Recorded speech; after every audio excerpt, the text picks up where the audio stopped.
ang pinakauna sa lahat po yung puso. Siyempre, sa paggawa ng isang content, actually feel na nga po ito eh. So, paggawa ng isang obra po kailangan po talaga sinasamahan ng puso. Para ma-feel mo yung ginagawa mo at the same time, mag-result tayo ng isang napakagandang obra. Our grand champion is Jets! Baka may hindi pa ako natawag ha. Natawag ko lahat ng ambassadors. Okay, tawag naman lahat. Uy, sa kapitid natin pa natin. Right, so kasama natin si A ngayon. So, awarding ng Kobe Content Wars Season 5. So, hopefully manalo tayo. Siyempre, malaking bagay sa atin yun. Pinaghirapan natin. So, punta na ngayon tayo sa Quezon City.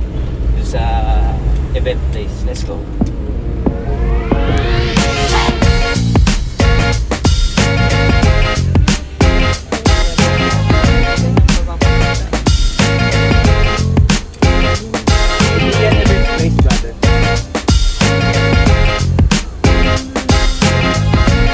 Siyempre, nandito rin si Boy P. Ayan yung kanyang minivan, no?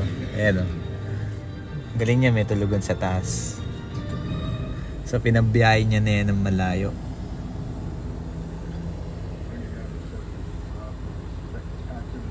Ganda. Alright, this is Kobe Content Season 5. Final na to yung decision malalaman natin today. So, kasama ko natin si Direk. Ayan, kasama natin. Si Madam. Sinama natin si Madam Mean, the First Lady. At ang First Lady rin ni Kong. Ayan, o. So, ngayon lang ako nagbarong. Actually, ngayon lang ulit ako nagbarong. Hindi ako sanay sa mga ganitong nakashoes pa ako. So, let's go. Tingnan natin kung ano yung magiging decision. Good luck sa atin. Let's go.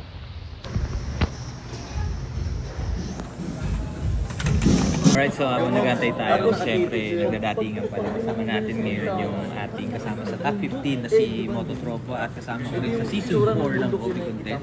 So sa tingin mo, sasali ka ba sa susunod? Alam mo, parang tradisyon eh. O yun, balita ko kasi sa susunod na premyo eh, kotse na. Sabi nga, kotse. Para sa yung kotse. Eh, so totoo lang, kung ako sumali dyan, kailangan ko magpadagdag ng garahe. Garahe. So yun pa yung paproblemahin niya. Yun na nga eh. So pag-iisip ako maigi ito. My name is Waki and I'm thrilled to be your host this afternoon.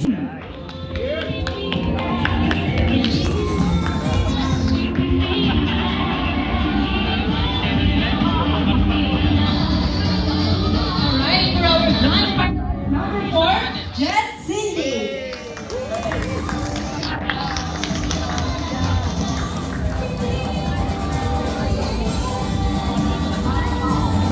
And last but definitely not the least, ladies and gentlemen, to complete our 5 grand finalists, please welcome Reggie Motovlog.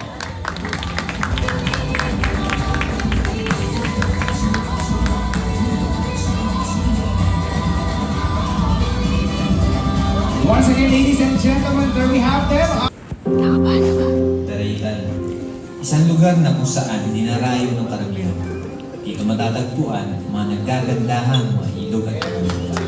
Kasabay dito ang simple at payak na pamumuhay ng mga mamamayan. Isang hindi ko malilimutang karanasan na talaga naman. Handa ka na ba?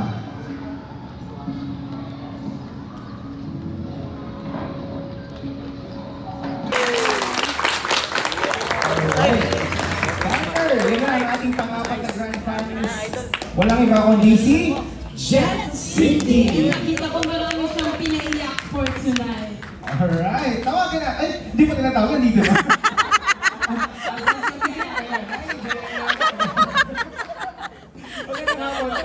Kinakabahan. Sobrang kaba, hindi niyo pa ako tinawag. Happy New Year po sa lahat. Maraming salamat po sa Kobe at sa mga sponsors natin. Nagbubuo na ng Kobe Content Wars. Ayan. Yung partner ko may tanong sa'yo. May tanong ako, sir. So, behind the scene naman ng pag-film nyo ng inyong content, ano po ang pinaka-favorite at bakit? Favorite part ko, sobrang effective ng Kobe. So, wala sa script namin na yung bike kasi kulay chrome, no? Dahil paint remover rin napunta sa akin.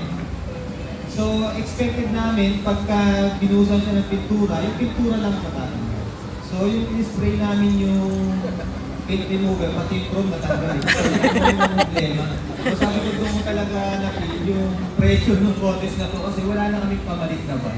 So, tsaka isa pa yung ang pinakauna sa lahat po yung puso. Siyempre, sa paggawa ng isang content, actually feel na nga po ito eh. So, paggawa ng isang obra po, kailangan po talaga sinasamahan ng puso. Para ma-feel mo yung ginagawa mo, at the same time, mag-result kayo ng isang napakagandang obra. Yun lang po. Maraming salamat. Okay, partner, ayan na. Thank you so much, Jet Cindy, and good luck! Magandang gabi, Pilipinas. Magandang our top 5. I was able to catch yung mga gawang natin and nakakatuwa. I know you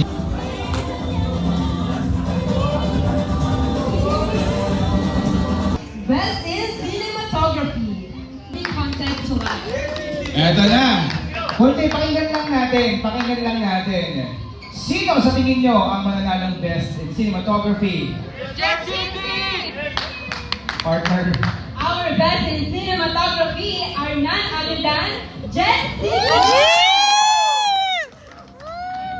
Congratulations, Jet Cindy.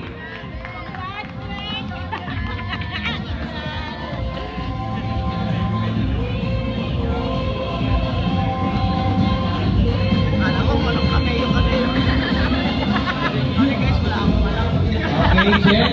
Iingat ka namin ng maikling mensahe sa iyong pagtanggap ng parangal na yan. Yes po. Ulitin po, maraming salamat po sa bumubuo po ng Kobe Content Wars, sa Kobe and sa Guanson. So, yung naging content po namin is talaga po pinaghirapan at hopefully sa susunod po na mga contest ng Kobe maging KFF na siya, which is Kobe Film Fest. Thank you. Pre-measure mo naman kami doon. Ready sa challenge.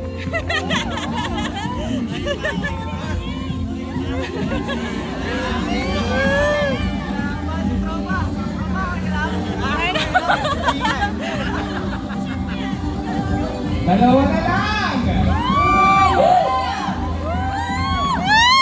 Siyempre gagawin natin po ng Miss Universe ngayong gabi. Two, grand finalists on stage please. In no particular order, yung dalawa, hindi na tayo init ng pangalan, ano nila yun, para yung dalawa ko yung nakabanggit, kung ano sa stage please.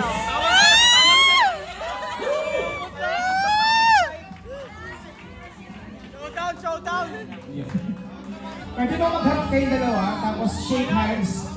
Ayun! Handa na ba kayo?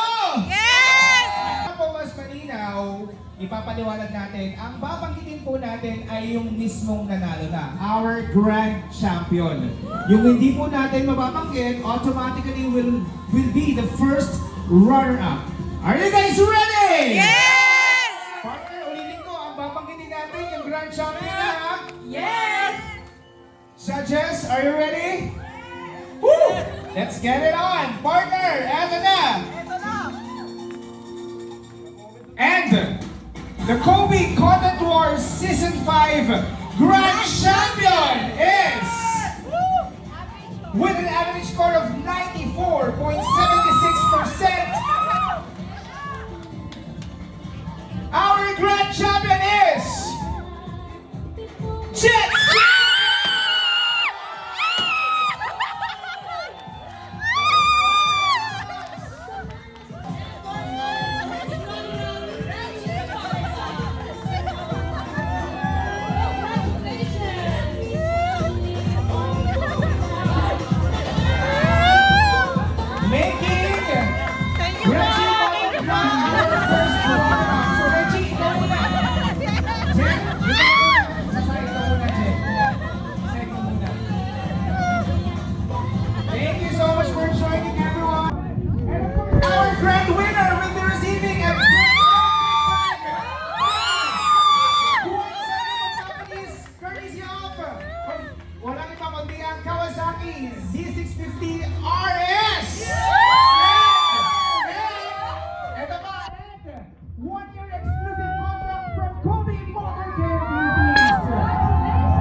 the renowned ambassadors in the Philippines from Kobe. Congratulations! Palakpakan natin, Jet City! Gusto natin sa matanahid yung moment, Jet City. Please take the center stage. Say whatever you want. First of all po, yung ang nag-push sa akin para i-push yung limits ng content ko is yung season 4.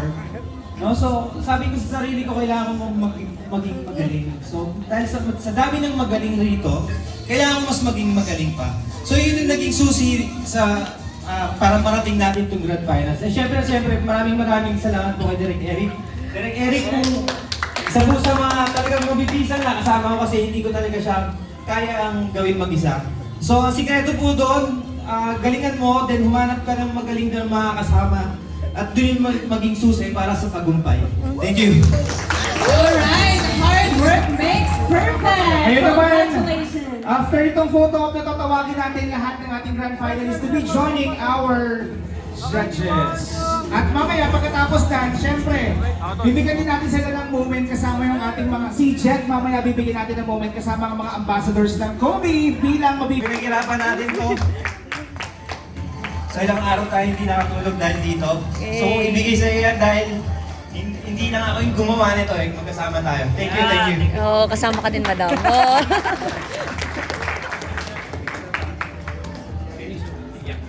Walang Alright, jet at this pag point, walang Cindy. All ambassadors of Kobe, please join Jet Cindy. And again guys, bago matapos, may papakita lang po kami sa inyo after ng raffle natin. To all our Kobe ambassadors, please join the new member of our family from Kobe Modern Air Philippines. Basta kay Kobe! Wala kang worry! Wait lang, baka may hindi pa ako natawag ha. Natawag ko lahat ng ambassadors. Okay, natawag naman lahat. Uy, sa kapit din natin marami. Ito po sa inyo para pagbutihin pa yung ginagawa nyo, huwag kayo susuko hanggang makuha nyo yung tagumpay. Yun lang po. So galingan lang natin ng galingan hanggang sa may makapansin sa ating galing. Thank you.